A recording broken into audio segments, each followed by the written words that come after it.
วันนี้พามาชม Kawasaki W800 นะครับใช้คำว่า W ดีกว่าเดี๋ยวมีคนแซวอีก W800 อันนะคันนี้จะหน้าตาแบบดูแบบโหดๆโฉดๆนิดนึงนะครับด้วยความที่เป็นเขาเรียกว่าคัสตอมแบบแปลกไปหมดเลยถ้าเกิดมองจากฝั่งนี้จะรู้สึกเฮ้ยรถลืมใส่ท่อหรือเปล่ารถมันมีท่อนะครับแต่ท่อจะเป็นสไตล์แบบสแคมเบิลอยู่ฝั่งนี้ออกข้างซ้ายนะครับลอดใต้หว่างขานะครับถามว่าร้อนไหมก็มีการร้อนมีอะไรเล็กน้อยนะครับแต่สเต็ปนี้ถ้าใส่ขาสั้นขี่มันไม่ร้อนไม่ลอยแล้วล่ะแต่ถ้าใส่กางเกงยีนหน่อยมันก็แนบได้นะครับด้วยแผ่นกันร้อนมีอะไรอยู่แต่ถ้าสเต็ปท่อเดิมเนี่ยมันจะออกล่างเลยซ้ายขวาคล้ายๆกับพวก Triumph พวกติดทวินหรือพวก T100 T120 นะครับแต่คันนี้W800 นะครับมาฟังเสียงหน่อยเลยดีกว่านี่มีความคลาสสิกนะครับเรือนไมค์ยังคงเป็นอนาล็อกเอาว่าตั้งแต่สมัย W650 W400 สมัยก่อนยัน800ก็ยังคงคาแรคเตอร์อารมณ์ประมาณนี้นะครับประกับแฮนด์ก็ยังคงเป็นอารมณ์คล้ายๆกันเสียงยังหล่อยังบอกว่าคันนี้ขับโคตรมันดิบมากแทบจะเรียกว่ากระโดดเลยนะครับแล้วก็ท่อนี่เสียงผมว่า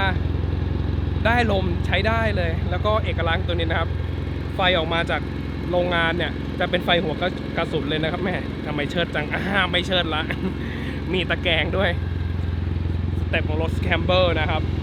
และอีกจุดหนึ่งที่เป็นเอกลักษณ์ของ Triumph นะครับไม่ใช่ Triumph Kawasaki นะครับ W800 คือเห็นเสานี่ไหมถ้าเรายืนอยู่ข้างรถมันจะได้เสียงวีดนะครับหรือแม้กระทั่งเวลาเร่ง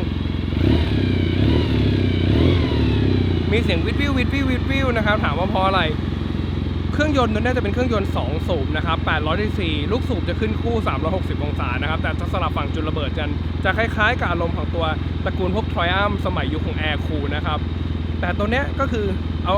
เดินเครื่องเหมือนกันเลยแต่ Triumph จะเป็นโซ่ราวลิ้นแต่ทาง Kawasaki Wจะเป็นเสาหลักเขาเรียกว่าเพลาราวลิ้นนะครับไม่ใช่ก้านกันหุงเหมือนฮาร์เลย์ตั้งนะครับเป็นเพลาหมุนติ้วอยู่ข้างในสังเกตมันเลยมีเสียงแบบเหมือนฟังเฟืองคบกันหน่อยซึ่งเป็นเอกลักษณ์ของ W ตั้งแต่สมัย W650 เลยยันปัจจุบันก็คือจะเป็นโฉมของ W800 นะครับแล้วก็เครื่องยนต์นี้ใช้คำว่า Air Cool นะครับ Oil Cooler ยังไม่มีเลยใช้ระบายความร้อนด้วยคีบเครื่องแบบ 100% เลยนะสังเกตที่คีบเครื่องเสื้อสูทมันสวยมากเลยสไตล์ของ Air Cool นะครับจะเป็นคีบมาดูฝั่งนี้หน่อยเห็นนะจะเป็นอารมณ์ประมาณนี้นะครับก็ระบายความร้อนด้วยคีบเครื่องเลยแล้วก็หนึ่งความคลาสสิกที่ผมว่าคนยังถามหาอยู่นะครับคือเรื่องของดรัมเบรกหลังนะครับเบรกหน้าเป็นดิสเบรกเนี่ยเบรกหน้าเป็นดิสเบรกแบบนี้นะครับดิสอยู่ฝั่งขวาฝั่งเดียวลูกสูบจะเป็นโทกิโกะ2พอร์ตนะครับแต่เบรกหลังยังคงเป็นดรัมเบรกคือถามว่าดรัมเบรกจริงมันเบรกสู้ดิสเบรกแบบไม่ได้นะเป็นเขาเรียกว่าดรัมเบรกมันอาจจะไม่จึกไม่หนืดเท่ากับดิสเบรกนะครับแต่สิ่งที่ดรัมเบรกมันได้คือความคลาสสิกนะครับเหมือน Yamaha SR ในช่วงยุคหนึ่งที่สมัยก่อนเป็นดิสไซน์ในช่วงยุคแรกๆปี9กว่า8ปลาย9กว่าจะเป็นดรัมเบรกหน้าหลังนะครับจนปี2000ขึ้นจะเป็นดิสขวาแต่ณช่วงประมาณนั้นนะคนก็ยังหาดรัมเบรกเล่นเพราะคำว่าดรัมเบรกมันคลาสสิกยิ่งนักแล้วก็ตัวนี้ได้ขาตั้งคู่นะครับมีการอัปเกรดโชคหลังนะครับ YSS แล้วก็กระเป๋าข้างมีการเขียนด้วย Back Edition บอกก็จะแบบ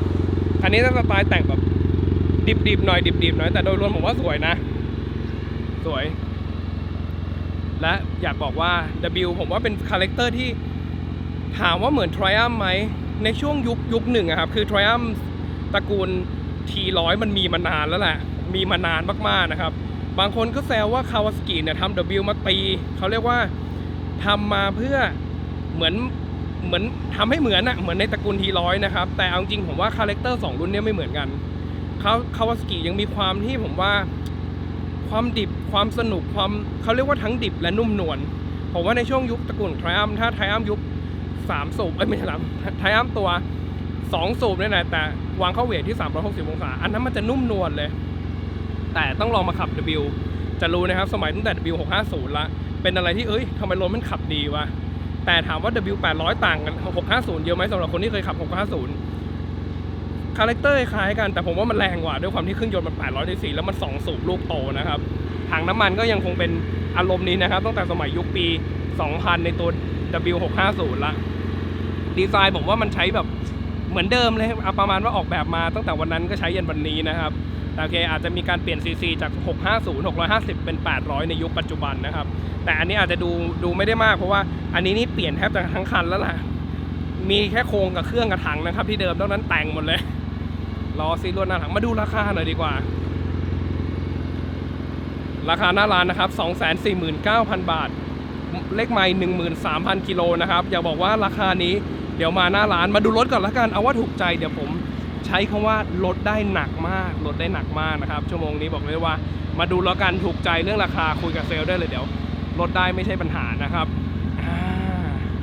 หาอยู่อยากให้ลองมาดูตัวนี้ก็แต่งแบบแนวแล้วก็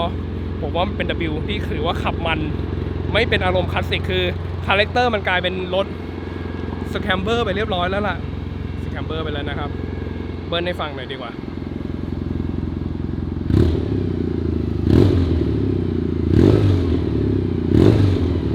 แหมแต่ผมขัดใจตรง